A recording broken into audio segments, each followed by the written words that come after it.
Warsaken is a modern military-themed deck construction game. Each player leads their legion into war to dominate territory and control the world.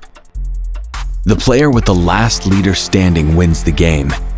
A typical game of Warsaken takes approximately 30 minutes for 2 players and an extra 15 to 30 for each additional player. Players construct their decks or use pre-made ones. Decks have 65 cards and consist of 1 leader card, 4 territory cards, and 60 other cards called your arsenal. An arsenal contains forces, buildings, weapons of mass destruction, intel, morale, and weather cards, of which you can have up to 4 copies of any same titled card. The surface you play on is known as the war zone, and cards in the war zone you control are called your legion. To start the game, place your 60-card arsenal in the war zone face down. Place your leader card and your 4 territories face up in the war zone. Draw 8 cards to make your starting hand. Determine which player will go first. Then, take their turn. There is one way to win. Have the last leader standing. In Warsaken, you can't attack an enemy leader unless an enemy's territories are eliminated. They have no morale or have no cards to draw in their arsenal. Once any of those conditions is met, you can attack that enemy's leader. If all other leaders are eliminated, you win the game. When you want to play a card on your turn, look at the cost required and determine if you have enough resources to pay for it. There are 3 types of costs: a number of turns, generic resources, and specific resources such as food, fuel, power, and equipment. Generic resources can be paid for by any resource you have available. Specific resources must be paid for with identical resources. If you don't have the specific resource you need to play a card, you can pay 2 other resources to equal the required resource. If you don't have enough resources to pay for a card, you can't play it. The number of turns shown next to this symbol is how many turns it will take before the card is ready after paying its other costs. If the number is 0, that card will be ready immediately.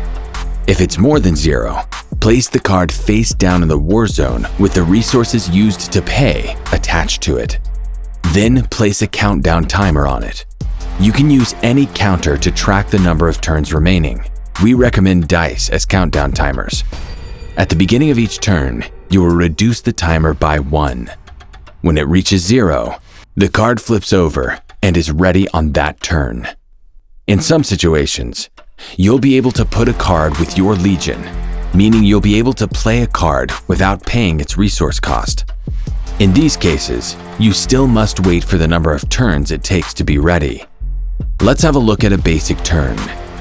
First, to start your turn, you draw a card unless you're the first player on your first turn. Next, reduce any countdown timers on cards in your legion, including your leader, unless you're the first player on your first turn. If there are face-down cards with countdown timers that would reach 0 during this step, you must flip them over to signal to other players that they're ready. Read each card carefully at that point to resolve any rules on that card. Then, each of your cards that can produce resources does so, especially territories. When a card produces, attach the corresponding resource card to the card that produced it. Resource cards don't count towards your deck. Unspent resources can be saved for use in later turns. Eliminate unspent resources that were attached to eliminated cards. You're then free to activate countdown abilities that are ready or play new cards from your hand. Finally, if you're able to attack, you do so as the battle phase of your turn. During your turn, you can attack an enemy's buildings, territories, or leader cards. The defending player can choose cards they control to block. Most cards include attack and health values. The attack value is the amount of damage it can deal. The health value is the amount of damage it can take before it is eliminated. Damage to forces during the attack stage is not permanent. Forces divide into 3 groups: ground forces, navy forces, and air forces. Ground forces consist of both army and soldier forces. By default, ground forces can only block ground forces, navy can only block navy, and air can only block air. Some buildings can also be used to block attacks, such as guard towers or mines. If a card can block a different type of card, it will say so on that card. If an attacking card is not blocked, all damage that card can deal will be dealt to the intended card. Damage dealt to buildings, territories, and leaders is permanent. If the card receiving the damage has been dealt damage equal to or greater than its health value, it's eliminated. If an attacking force is blocked, typically no damage will make it through to the intended building, territory, or leader, even if the blocking card is eliminated in the process.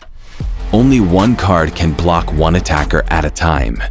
After a card attacks, flip it to face away from you to indicate that it's returning from battle.